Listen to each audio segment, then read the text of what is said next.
Shalom saudara-saudaraku yang terkasih, aku berdoa semoga engkau baik-baik dan sehat-sehat saja dalam segala sesuatu, sama seperti jiwamu baik-baik saja. Marilah kita nikmati firman Tuhan melalui buku Hidup yang Menyehatkan. Makanan daging, pernyataan umum. Daging tidak penting bagi kesehatan atau kekuatan. Kalau tidak demikian, maka Tuhan telah keliru ketika menyediakan makanan bagi Adam dan Hawa sebelum kejatuhan mereka. Semua elemen nutrisi dikandung dalam buah-buahan, sayuran, dan padi-padian. Diet ideal. Tuhan bermaksud membawa kembali umatnya hidup atas buah-buahan, sayur-sayuran, dan padi-padian sederhana. Ia menuntun anak-anak Israel ke padang belantara, di mana mereka tidak bisa mendapatkan makanan daging, dan ia memberikan mereka roti surgawi.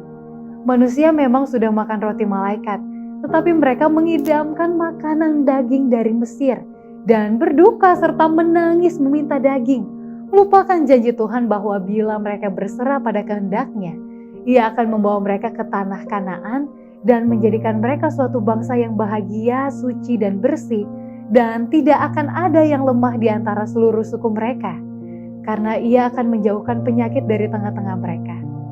Tuhan akan memberikan mereka daging kalau saja itu memang perlu bagi mereka. Tetapi Ia yang telah menciptakan dan menebus mereka telah menuntun mereka melalui perjalanan panjang di tengah padang belantara untuk mendidik, mendisiplin, dan melatih mereka dalam kebiasaan yang benar. Tuhan memahami apa pengaruh makan daging atas sistem tubuh manusia.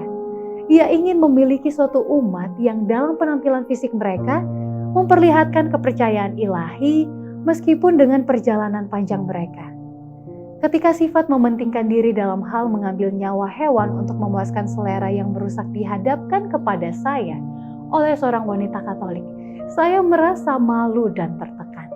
Saya melihatnya dalam terang yang baru, dan saya berkata, saya tidak lagi berlangganan pada penjual daging. Saya tidak akan menyajikan daging hewan sembelihan di atas meja saya. Makanan hewan adalah sayur-sayuran dan padi-padian. Haruskah sayur-sayuran diubahkan dalam bentuk hewan? Haruskah sayur-sayuran masuk ke dalam sistem seekor hewan dahulu sebelum kita memakannya? Haruskah kita memperoleh makanan sayuran dengan memakan daging dari makhluk yang telah mati? Allah menyediakan makanan dalam keadaan alaminya bagi orang tua pertama kita. Ia menugaskan Adam untuk mengatur taman, mengurusnya dan merawatnya dengan berkata, "Itulah yang akan menjadi makananmu." Satu hewan tidak boleh membinasakan hewan lain untuk dimakan. Mereka yang telah menjalani hidup dengan makanan daging sepanjang hidup mereka tidak melihat kejahatan dalam melakukan kebiasaan itu, dan mereka harus diperlakukan dengan sabar. Demikianlah renungan kita pada hari ini. Salam dari Departemen Kesehatan Uni Indonesia Kawasan Barat. Tuhan Yesus memberkati.